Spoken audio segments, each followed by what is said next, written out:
Perlindungan. Kita semua tahu tentang pekerjaan yang melindungi keselamatan nyawa, harta benda dan negara. Polis, tentera, bomba. Tapi, siapakah yang melindungi khazanah alam kita? Tak ramai yang tahu.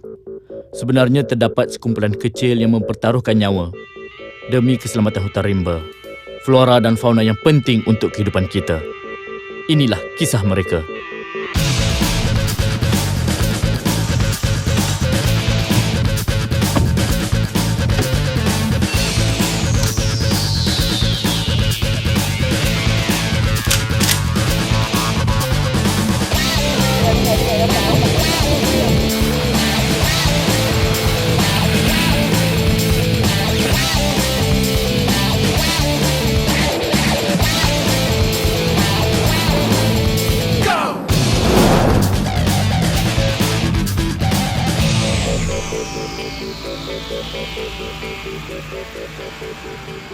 Dia sebagai tulang belakang untuk kerja-kerja di dalam taman negara.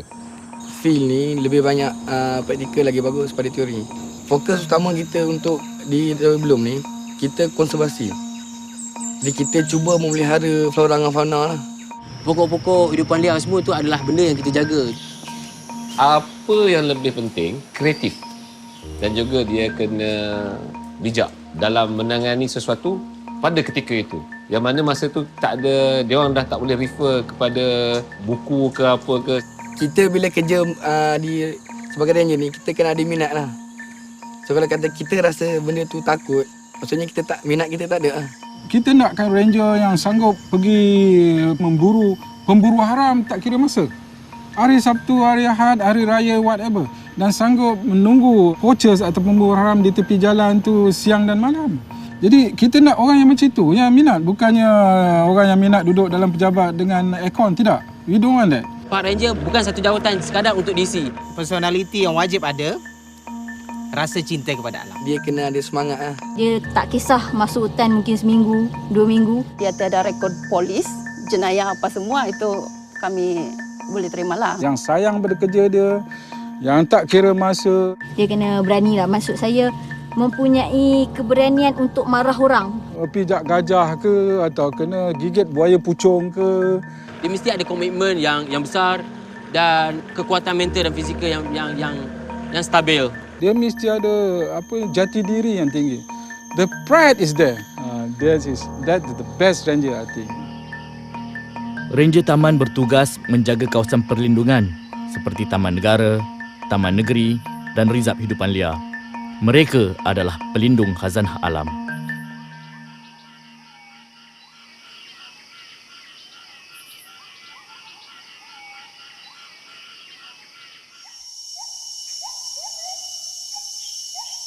Bagi kita yang masih kecil, kita nampak hutan tu, nampak benda tu besar lah. Nampak macam belukar tu besar je, macam-macam mungkin ada kat dalam tu. Saya berasal daripada suku kaum Murut.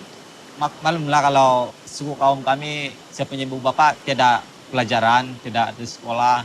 Dan mereka, cara dorang mengajar begitulah macam mana keadaan di dalam hutan, apa yang bahaya dan yang tidak bahaya, apa yang boleh dimakan ataupun yang tidak boleh dimakan, begitu. Dorang mengajarlah. Dulu masa kecil-kecil, saya biasa ikut atuk saya pergi masuk hutan, cari rotan, cari macam ubat-ubatan. Jadi dengan datuk jelah. Masa zaman-zaman Taman Negara di bawah pemerintahan British lagi, mak datuk dah bekerja pun sebenarnya dengan Taman Negara. Satu amanat yang dibagi ke saya lah. Dia cakap kalau you naik hutan, kalau you masuk hutan, you naik bukit, kalau you tak mau letih, you start daripada bawah sampai atas baru you berhenti, dia cakap. Kalau you sampai tengah-tengah you dah berhenti, then you become more letih. That's one thing yang saya ingat sampai hari ni lah sebenarnya. Tapi I practice sama juga, letih juga sebenarnya. Sekolah saya tu menghadap satu gunung lah dekat Kota Tinggi, iaitu Gunung Panti. Hari-hari saya tengok gunung tu kan. Detik kat hati saya, satu hari saya akan panjat gunung tu. Okey, lepas ada cuti sekolah tu, kita pergi daki gunung tu. Tidur dekat sana selama 3 hari 2 malam. Semenjak dari tu saya terus jatuh cinta lah pada kegiatan hutan ni. Kita buat kemah tu betul-betul menghadap dekat tepi gaungan dan bawah tu ada pemandangan kampung lah. Kita boleh nampak cahaya lampu dekat kampung tu macam seolah-olah macam pesta ke apa kan. Jadi kita duduk tu tak jemu lah sampai tengah malam. Kita happy saja berbual-bual. Main-main lampu picit suluh-suluh kampung macam tu.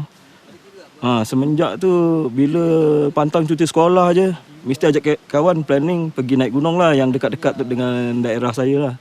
Sekarang kalau cuti sebab saya dah ada anak isteri kan. Jadi terpaksa dulukan mereka lah. Kalau tak nanti saya susah pula kan. Tak ada lesen pula nak keluar nanti.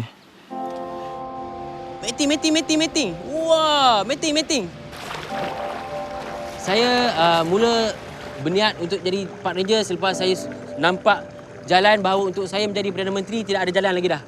Saya punya bidang sebenarnya bukan ranger, tapi saya berminat pada kilang-kilang lah, macam electrical semua tu kan. Sebelum saya masuk kerja ni, saya kerja di kilang Pura 2 dan jual lauk-lauk ikan masin di Pasar Malam. Saya cuba di seluruh Sabah, saya sudah around, tapi mungkin belum bernasib baik, jadi saya cuba di Maleo. Saya cuba bidang yang di luar daripada bidang saya. Ada kawan bagi tahu kata ada Taman Negeri, ada buka jabatan kosong, saya try apply. Alhamdulillah ada rezeki. Jadi saya diterima di sini. Rupanya di sini pun ada juga yang memerlukan saya punya kemahiran. Mula-mula memang pergilah. Sebab di sini hutan. Mula-mula tu memang hutan. Dimaklumkan tempat tinggal pun macam camp saja. Lepas tu tiada TV, tiada elektrisiti. Takut juga lah. Bulan pertama macam mau berhenti saja rasa. Bulan kedua pun, bulan ketiga bila sudah macam rapat sama staf lama kan, kawan cerita-cerita, dorang lagi siap pula sini. Jadi sudah sebati lah. Bila masuk bandar pun macam susah membuat apa di bandar, membuat di bandar. Terus balik. Ya, terus mau balik sini. Saya ada anak, ada isteri. Jadi bila masuk hutan kadang-kadang sampai sebulan dan sebagainya. Of course dia sendiri pun merasa macam terputus hubungan. Okay? Sebab kita nak kontak tak boleh. Kecuali lah kalau ada part-part yang kita dapat kontak. So rasa macam 1000 rahmat kan bila kita dapat kontak orang rumah, dapat kontak, dapat dengar suara anak dan sebagainya. Kadang-kadang ada 1-2 masa tu kita balik rumah, anak pun tak berapa pandang tu. Pasal dah lama tinggal pun dia tak berapa pandang. Bila dah kita duduk lama dengan dia, baru dia ada respon dan sebagainya. Tapi yalah, ini adalah sesuatu yang saya cari dalam hidup saya. Ini benda yang saya minat, ini yang benda memang saya nak. Jadi saya rasa bahagia sebenarnya walaupun ada kekangan sebegini. Yang penting selalunya soalan pertama yang saya tanya, minat hutan atau tidak? Sebenarnya saya tak minat kerja macam ni. So the first tu saya bawa group, saya dapat tengok harimau. So tiba-tiba macam feel lah. Bila saya pergi kat zoo tu tengok macam, alah harimau ni mengantuk je. So sini nampak yang wild, so rasa nak tengok lagi mentang liar lagi. Itu yang saya terus bekerja sampai 5 tahun ni. Bila kita duduk di kawasan begini dan memang kita dah lahir pun di kawasan begini, jadi benda tu memang sudah ada dalam sebenarnya. Masa saya bekerja sebagai pemandu pelancong, dari situ saya dah mula buat volunteer dengan Jabatan Pilitan, masuk hutan, ikut diorang beberapa program. Dan daripada situ minat saya tu bertambah besar, dan bila ada peluang untuk menyertai pilitan di bawah skim pekerja khidmat singkat, kontrak, saya buat selama 2 tahun dan kemudiannya saya apply untuk permanent. Walaupun jalan hidup mereka berbeza-beza, sama ada mereka sedar atau tidak, mereka semuanya menyahut seruan yang sama. Tetapi jalan ini penuh dengan cabaran.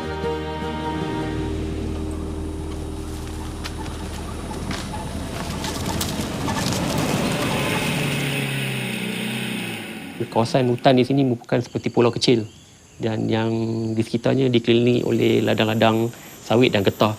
Sempadan hutan di kawasan ini juga berdekatan dengan jalan raya dan ini menjadi faktor memudahkan pemburu haram masuk ke kawasan ini. Cuci sempadan adalah satu program yang telah diwajibkan di Taman Negara. Konteks ini sebenarnya ada kawasan-kawasan kita yang setanah dengan kawasan-kawasan lain. Jadi kawasan ini perlu dibagi perhatian supaya siapa-siapa yang melalui kawasan ini dia nampak perbezaan. Perkara yang dikhawatiri, dibimbangi akan berlaku ialah pencerobohan yang meluas tanpa kawalan. Jadi pencerobohan ini juga terbahagi pada dua lah kategori. Satu, penceroboh daripada dalam negara dan kedua, penceroboh daripada luar negara.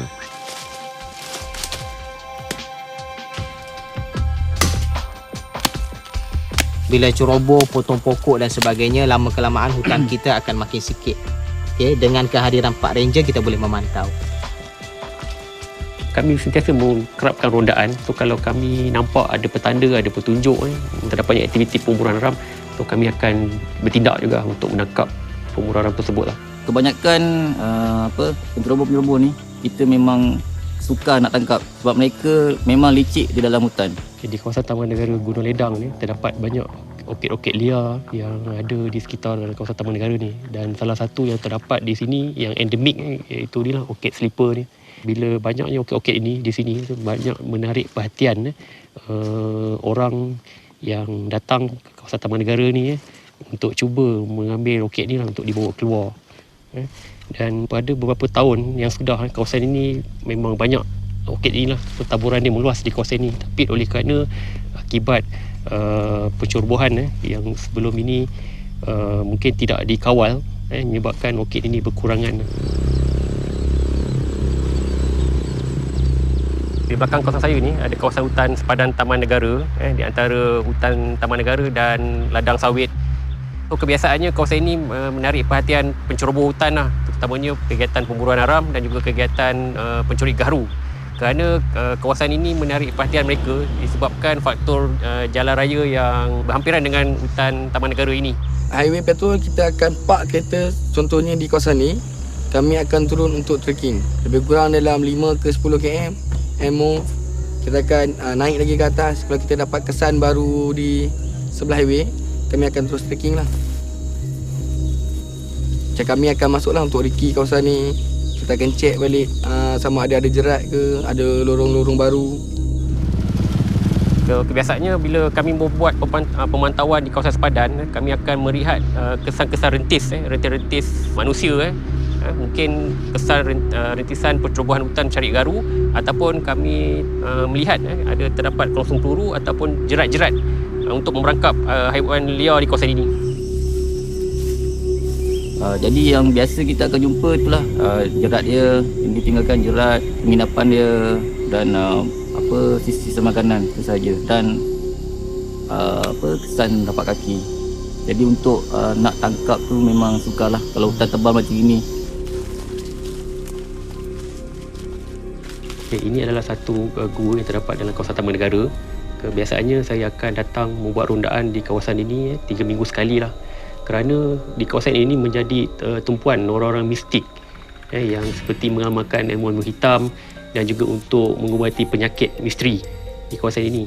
Tapi ada beberapa masalah lah pada kami, kerana bila mereka datang menceroboh di kawasan ini, mereka akan mencemarkan kawasan ini lah, seperti mereka membuang sampah dan juga boleh menyebabkan hakisan. Daripada mulanya agak menakutkan lah untuk menangkap orang-orang mistik ini. Tetapi bila sudah biasa, so ketakutan tu agak kurang lah, tiada lah. Kita niat untuk melindungi khazanah yang ada dalam kawasan ini lah. Yang untuk pastikan tidak berlaku lagi pencerobohan yang sama oleh orang yang sama, kita buat roadblock di tempat yang berpotensi dia masuk dari mana dan sebagainya, kita buat di situ. Kita cuba mencegah daripada orang-orang yang langgar peraturan lah. Contohnya kalau di highway kita banyak kesan lorong-lorong tikus baru. Kalau kita nampak kereta, kita tahan, cek semua. Kaedah utama yang kita ambil sekarang ni adalah lebih kepada kita nakkan kehadiran penguatkuasa tu sentiasa dilihat meronda di sepanjang lebuh raya, dengan harapan pemburu-pemburu ni ada sedikit perasaan mungkin takut ataupun was-was untuk melakukan aktiviti haram tersebut lah. Untuk kuat kuasa, semua ranger terlibat pasal mereka diberikan kad kuasa untuk menjalankan kerja-kerja kuat kuasa. Baru-baru ini terdapat warga asing yang masuk di kawasan Malaysia. So, salah satunya mereka datang di kawasan Taman Negara inilah. So, kegiatan utama mereka ialah menceroboh masuk dan mengambil hasil hutan di dalam kawasan ini, terutamanya daripada spesies pokok karas iaitu gaharu. 1 kilo mencapai kepada 20,000 dan lebih.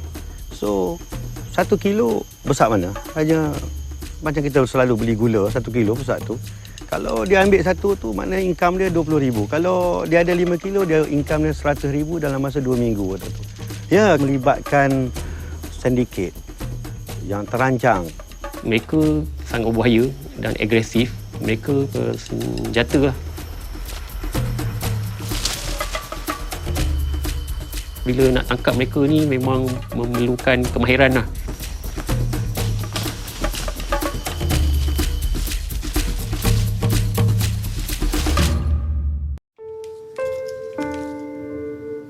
Setelah mendengar cerita ranger-ranger ini, pasti kita tertanya-tanya bagaimana mereka menghadapi cabaran ini. Pada saya, hari yang paling mencabar adalah apabila saya menjalankan kuasa satu macam ambush. Suspek tidak berapa memberi kerjasama dengan kita dan dia mula untuk bertindak agak ganas. Ya, mereka bersenjata. Pada mereka ada parang. Ada parang. Dan saya difahamkan ada juga tempat-tempat lain ada senjata buatan sendiri lah. Ada sekali masa tu kami buat operasi kat Lebuh Raya. Jumpa dengan Siam. Siam tu masuk curi kayu gaharu. Jadi saya bertembung dengan dia. Tapi dia bawa senjata. saya tengking dia tapi saya lari tu. Macam lah mana-mana. Takutlah sebab kita menampak dia bawa senjata. Kita dengan tak ada senjata apa. Okay, kerja ni memang bahaya tapi dah itu yang tugas yang saya perlu jalan, terpaksa ikut je lah. Dalam proses penangkapan itu, mereka bertindak agak agresif. Dia tak bagi kerjasama. Mereka cuba menunjukkan bahawa perbuatan mereka itu adalah perbuatan yang tidak salah. Walaupun kita dah bagi penerangan banyak kali. Dan dia cuba untuk melarikan diri. Ini yang benda-benda yang bagi cabaran kepada kita lah sebenarnya. Untuk memberi kefahaman kepada orang yang sudah faham. Tapi ya, action tidak faham. Okay, saya tidak membawa senjata apabila membuat operasi, tetapi izatnya saya akan meminta bantuan agensi lain untuk membantu kita membawa senjata api lah, seperti polis yang ada senjata api. So kerana mereka lagi mahir menggunakan senjata api lah, dan mereka membantu kita. Untuk pertahanan diri kita sediakan parang saja, kita tak ada senjata api. Jadi itu merupakan ancaman yang utamalah bagi kita punya ranger-ranger. Memang kita dalam proses untuk minta kelulusan daripada pihak berkuasa, yang mana kita telah pun berbincang dengan pihak polis dan pihak polis tidak mempunyai masalah lah untuk meluluskan senjata api pada kita.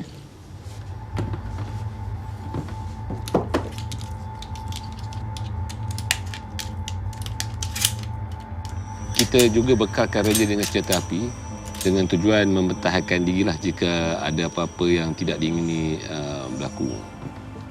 Dalam kes seperti ini, bila kita ada senjata api, jadi semangat kita ataupun setidak-tidaknya bila penceroboh lihat kita pun ada senjata api, jadi dia lebih mental down dan kita ada peluang yang lebih untuk membuat tangkapan dan sebagainya lah.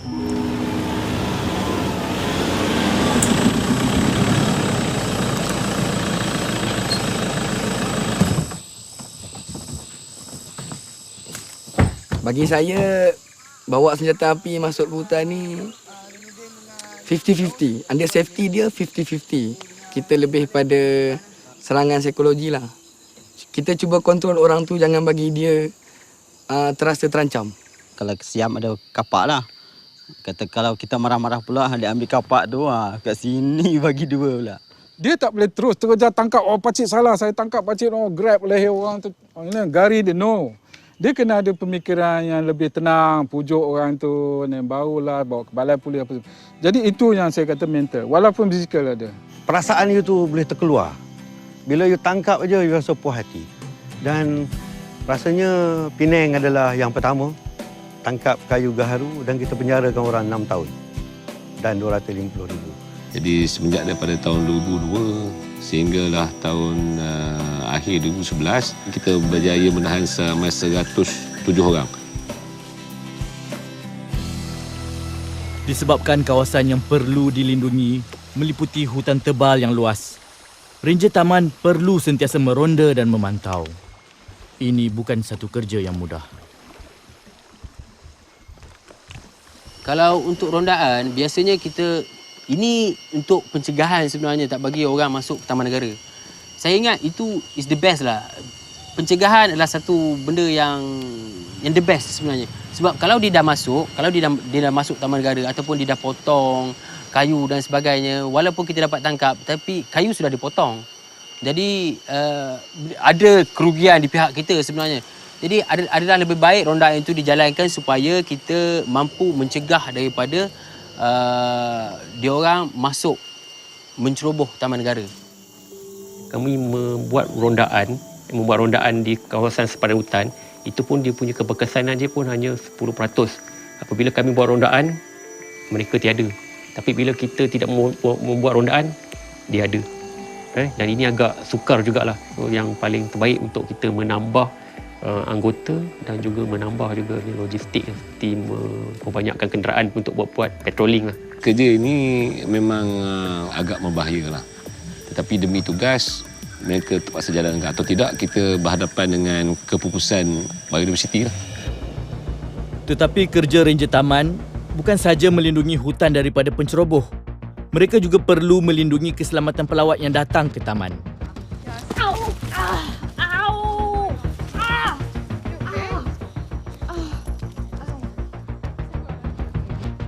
Lebih kita dapat call bahawa ada orang hilang dan sebagainya. Jadi kita direct call anggota-anggota yang terlibat. Zuri dari kontrol, panggilan over. Kita dapat maklumat ada pelancong terselioh di Bukit Tesik. Kompor di Kelah pasal kita ada operasi rescue. Taman Negara ada menubuhkan pasukan search and rescue di mana mereka ni dikira sebagai first responder sebelum datang pihak polis dan bomba lah. Dan kemudian kita masuk dengan hari yang sama dengan persiapan kurang daripada setengah jam dengan kelengkapan yang sangat limited. Pertama sekali kita akan panggil semua kumpulan search and rescue. And then kita kumpul di satu tempat yang akan kita tetapkan. And then kita akan bagi maklumat lah, penerangan di mana tempat mereka ni hilang. So kita terpaksa naik boat dulu sikit, kemudian kita lari tengok. Kemudian bila sampai ke spot yang terakhir yang dia orang cakap jumpa, barulah kita cuba pecahkan kita punya pencarian mengikut kumpulan-kumpulan tertentu. Boleh saya tahu kaki mana? Sakit tak kalau saya tekan? Sakit. Okey, kalau macam tu kita 1, 2, 3. Kalau tak saya pun berjaya, at least grup lain berjaya, satu kepuasan dah pada kita sebenarnya. Menjadi sebahagian daripada ahli itu pun sudah satu kepuasan sebenarnya. Tim ni ada 2-3 orang yang pertama sekali dia orang ada pengetahuan dalam menyelamatkan orang sama ada di air ataupun di darat. Dia orang ada menjalani kursus bagaimana untuk menyelamat orang yang patah dan sebagainya. Dia orang ada sijil untuk menjalankan kerja-kerja first responder ni. Mereka ni yang jadi tulang belakang sebenarnya kepada kita punya rescue team di Kuala Tahan. Kalau katakan di Gunung Tahan ada satu kes yang mana dia hilang, so kita buat benda yang sama. Kita pergi dulu sebagai first responding dan apabila polis sampai, polis akan take over, kita akan bantu. Bukan macam itulah. Biasanya kita akan jumpa lah. Ada beberapa kes juga lah, macam tahun 2010-2011 ada pelancong daripada Singapura tersesat di latar pokok. And then daripada US yang tersesat di dalam taman negara, kita berjaya mencari dia orang. Saya kira inilah benda-benda yang boleh kita klasifikasikan sebagai hero. Sebab hero biasanya dia bertindak dalam keadaan yang limited, masa yang limited, sumber yang limited dan sebagainya. Jadi saya ingat tak ada masalah sebenarnya benda ni.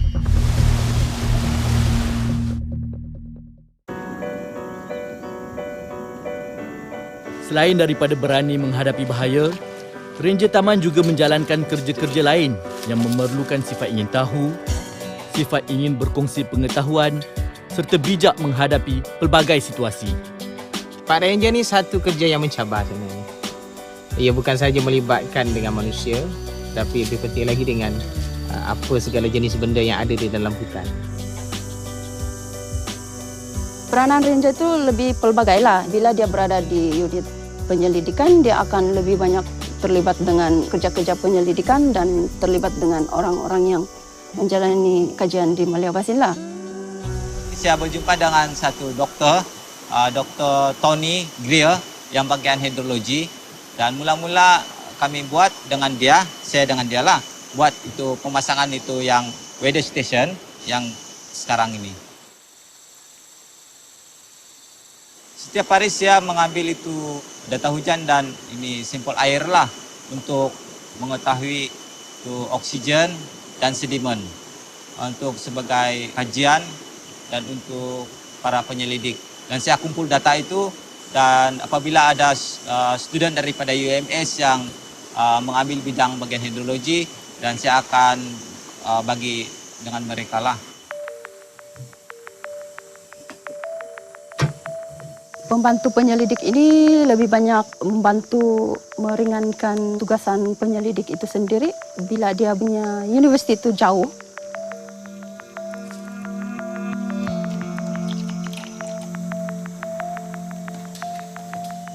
Yang bagian hidrologi, saya ambil data tersebut, collect menggunakan komputer juga sekarang, dan data tersebut saya kirim juga dengan Dr. Nick Chappell lah di UK. Penyelidik plot kami buat untuk buat kajian tentang pembesaran pokok, spesies pokok, bila dia berbuah, bila dia berbunga, itu adalah kami buat kajian untuk penyelidik seperti yang meminati bidang itulah. Dan juga bila musim buah, bunga, burung banyak, itu kami bagi tahu kepada yang berminat dengan burung. Dan di sini adalah kawasan tempat yang berbunga, musim bunga, burung banyak. Jadi kami bawa mereka di sana lah. Bantu saintis, sekiranya ada saintis yang datang untuk membuat penyelidikan tentang kaitan dengan fauna kehidupan liar. Burung biasa aktif pada awal pagi dan petang. Jadi untuk cari burung, sekarang jalan awal pagi, antara jam 6 hingga jam 9 pagi lah.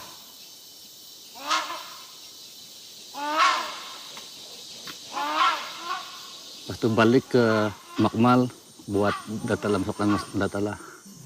Sebagai Ranger Taman Negara, saya selalu membawa para penyelidik, membuat penyelidikan kat kawasan hutan ni yang kita kenali sebagai hutan mountain forest.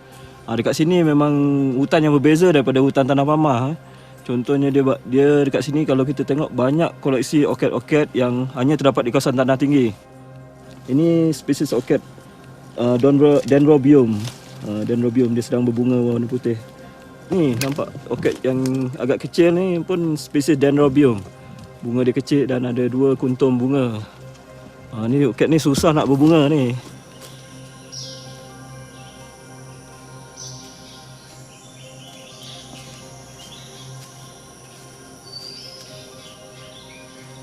Dan selain daripada itu, kita buat program camera trap untuk mendapatkan lebih banyak data berkenaan dengan hidupan liar. Sebagai satu contoh berkenaan dengan projek harimau yang kita buat sekarang ni, kita telah diberi plot dan kita telah survey plot-plot tersebut untuk kita pasang kamera trap di tempat-tempat yang sesuai setakat ini. Pertama sekali kita akan lihat seberapa banyak tanda yang kita dapat, okey, kesan yang kita dapat, dan kemudian kita akan pasang kamera trap lah. Biasanya kita pasang 2 kamera trap dalam satu point, yang mana satu dia akan berfungsi untuk merakam seperti video, yang satu lagi dia akan berfungsi untuk ambil gambar. Biasanya sesuatu kamera trap kita akan pasang dalam jangka masa lebih kurang 2 ke 3 bulan. So in the middle of this jangka masa ni, kita akan pergi semula dan kita akan tukar bateri, kita akan tukar SIM card dan sebagainya untuk memastikan kamera kita sentiasa berfungsi di sana. Setakat ni kita dah ada dapat gambar-gambar yang berkaitan dengan projek kita. Dan yelah, bila projek tu berkenaan dengan harimau dan bila kita dapat gambar harimau, kita berasa macam berbaloi kan. Tanda Rompin Peta, kita ada wujudkan pusat penyelidikan dan pendidikan alam. Kita nak memberi kesedaran kepada pelajar-pelajar sekolah dan orang-orang awam tentang kepentingan hutan dan alam semula jadi ni. Kami akan mendidik mereka supaya lebih sayangkan alam semula jadi lah. Mbak kata pepatah lah, one generation plant a tree, another gets the shade. So kita cuba nak praktikkan perkara tersebut. Masa dulu kebanyakannya bekerja dalam konteks 100% konservasi hidupan liar. Tapi hari ini Taman Negara dia dah convert jadi sebagai salah satu kawasan ekopelancongan antara yang terbesar di Malaysia. Jadi of course dia punya proses kerja dia ada berbeza. Kita masih still buat kerja-kerja berkaitan dengan konservasi dan kita juga kena upgrade dan continue dengan kerja-kerja ekopelancongan.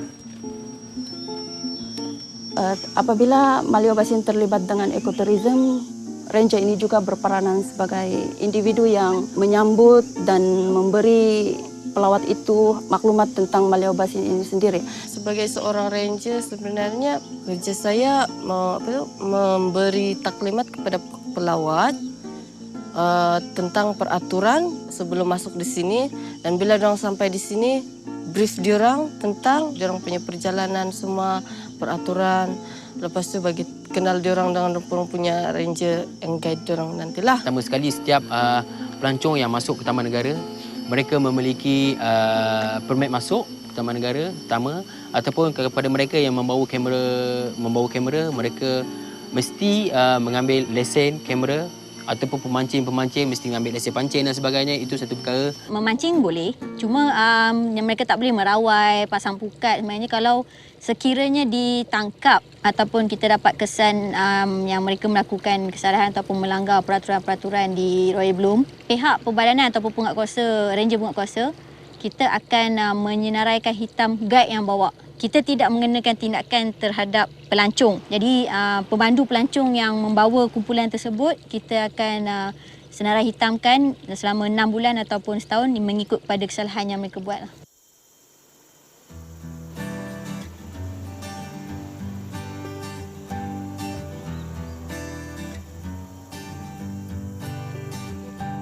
Kita buat pemeriksaan setiap gerakan bot yang keluar masuk. Setiap pelancong atau siapa-siapa yang masuk ke kawasan Royal Bloom memang kena berhenti sini untuk buat pemeriksaan. Kita terangkanlah kena berhenti untuk cek dekat pos pemeriksaan ni. Kena tunjuk ada permit apa semua, macam itulah. Setakat ni ada beberapa sistem yang kita buat. Salah satunya kalau sebagai contoh kepada mereka yang nak trekking jauh ataupun bermalam di dalam hutan ataupun yang menjalankan aktiviti mendaki Gunung Tahan, sebelum dia masuk kita akan cek apa yang dibawa. Ini meliputi keseluruhan, berapa banyak pack makanan dia bawa, berapa banyak bateri dia bawa dan sebagainya. Kita akan rekodkan benda ni dan nanti bila dia keluar balik, bila dia keluar balik, kita akan cek sekali lagi berdasarkan borang yang telah didaftar sebelum tu. Jadi kalau berlaku kekurangan, kita akan mengambil tindakan. Sama ada kita minta dia naik balik ambil ataupun kita akan kenakan denda lah. Pelancong ni diorang tak tahulah cara-cara apabila kita berjalan dalam hutan ni, diorang tak tahu sensitiviti dalam hutan tu. Dan selain daripada itu, menjalankan kerja-kerja berkenaan dengan fasiliti yang kita sediakan untuk pelancong selamat untuk digunakan dan sebagainya. Walaupun dia forest ranger kan, bila dia berada di unit maintenance, dia punya bidang tugas itu akan lebih pelbagai lagi. Contohnya dia forest ranger tapi dia bertanggungjawab kepada landscape, pembangunan satu-satu jambatan kayak begitu kan. Jadi lebih multitasking lah.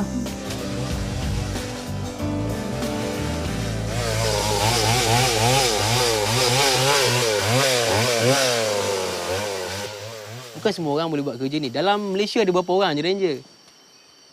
Cuma dia banyak sikit pada jumlah Perdana Menteri je. Di Malaysia ni, ranger tak ramai. Kita ada 49,805 hektar. Berapa orang? Kita ada berapa orang? Park Ranger di Ndarompin 6, 10. 117,500. Di sini sepatutnya ranger sekarang ni ada 7. Memang perlu kita tambah lagi je. Kalau ikutkan di Negeri Pulau Pinang ni, ranger ada 5 orang. Dia ada 5,000 hektar lebih. Makna satu ranger tu kena jaga 1,000 hektar. Ingat kalau you nak jaga satu pandang bola pun you tak tentu je boleh. Tapi 1,000 hektar kita nak kena jaga. Selain daripada kawasan-kawasan tersebut, ini juga berlaku di taman-taman lain yang tidak mempunyai kaki tangan yang mencukupi untuk menjaga kawasan perlindungan yang begitu luas, yang sesetengahnya lebih besar daripada sebuah negara.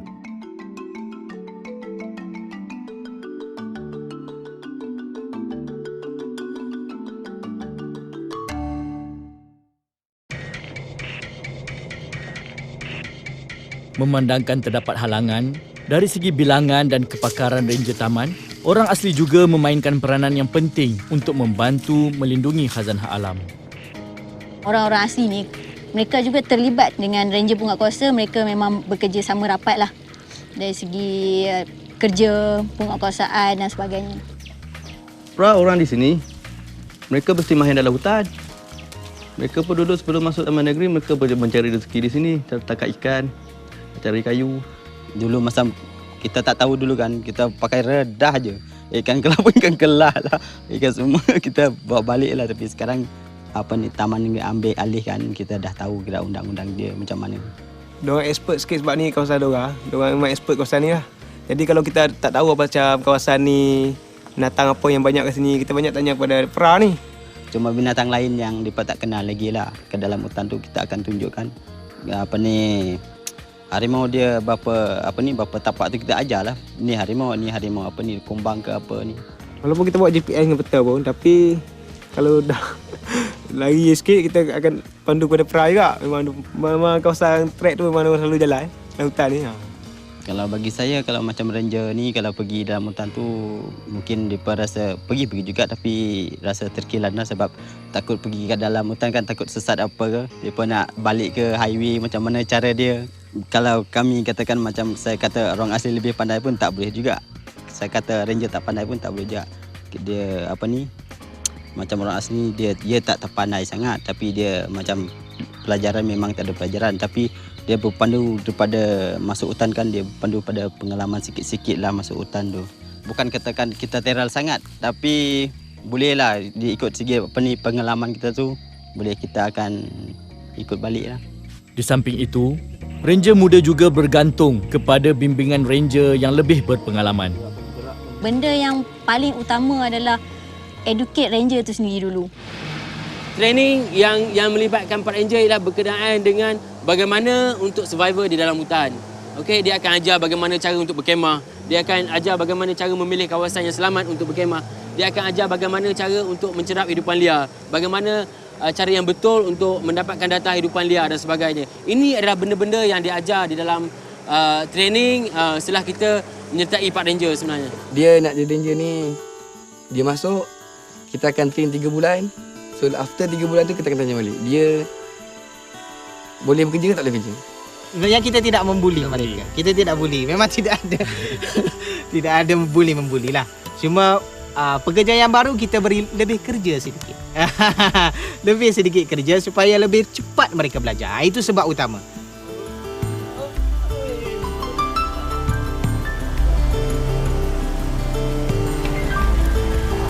Biasalah kalau yang ranger yang muda-muda ni biasa baru keluar sekolah kan, lepas SPM ataupun ambil kursus mana-mana tapi dia tak ada berkaitan dengan bidang dia. Jadi dia memang tak tahu baca kompas, tak tahu baca peta tapi saya kalau dia orang minta ajar saya akan ajarkan lah. Macam Cik Noh, dia sebab dia dah masuk, dia dah bekerja dengan Taman Negara sejak dia muda. So kita yang muda ni masuk muda akan jadi pelapis sebagai pelapis lah gantikan dia. So kerja yang dia buat tu tak macam dulu. Masa muda dia kuat. So bila dia dah tua dia relax sikit. Kami pula yang sambung kerja dia. Ilmu dia tu dia turunkan kat kita lah. Ya. Kita belajar daripada dia, tak tunjuk ajar. Ranger-ranger yang muda ni macam ada sikit semangat. Kadang-kadang ada yang malas ke, ada yang rajin kan. Jadi kita ambil tengah-tengah lah. Kalau dia malas kita bentuk dia macam mana dia boleh jadi rajin. Kalau dia rajin sangat pun bagus juga tapi kadang-kadang rajin sangat pun tak bertempat juga kan. Macam tu kita kontrol lah. Selepas sehari suntuk bekerja keras, ranger-ranger berpeluang menikmati keindahan alam sambil bersantai. Disebabkan kebanyakan mereka terpencil jauh di dalam hutan, ikatan antara ranger-ranger ini menjadi rapat seperti keluarga. Hari biasa, hari Isnin hingga Jumaat tu kami main badminton lah. Kalau tidak dapat main badminton, biasa kami karaoke lah. Kalau tidak dapat karaoke juga mungkin kami jalan-jalan lah. Jalan-jalan pergi kebun, pergi nursery, pergi mengacau orang, itulah.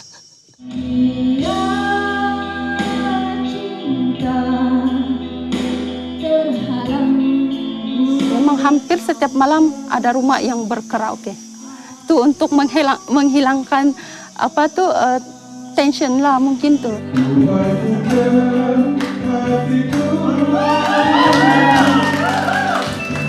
Lagipun semua juga yakin dan amat percaya suara mereka amat sedap.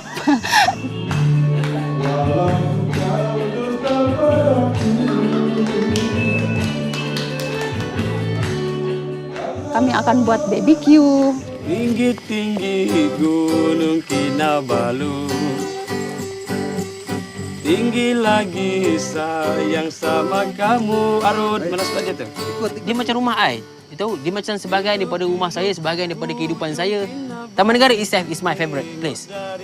Kami berharap sangat agar hutan ni terus terjaga, kekal seperti sedia ada. Tidak dikacau ganggu, diceroboh, tidak ditebang, tidak ada dibalak dan pemburu haram. Buat selama-lamanya lah kalau boleh. Alhamdulillah, ini bukan untuk saya, untuk anak cucu saya, generasi yang akan datang. Nah, benda itu menjadi kenyataan. Itu satu perkara yang saya dapat banggakanlah dalam hidup saya lah, walaupun dia satu benda yang kecil lah, very small thing that I have done for the country. That's all. Peranan yang dimainkan oleh ranger taman sangat luas dan mencabar.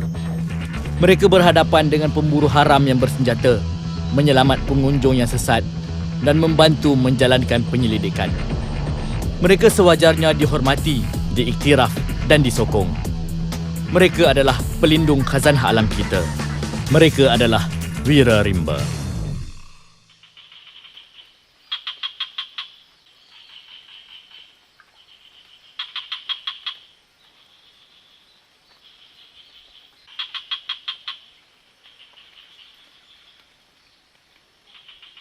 Keroncong pelan ni kan?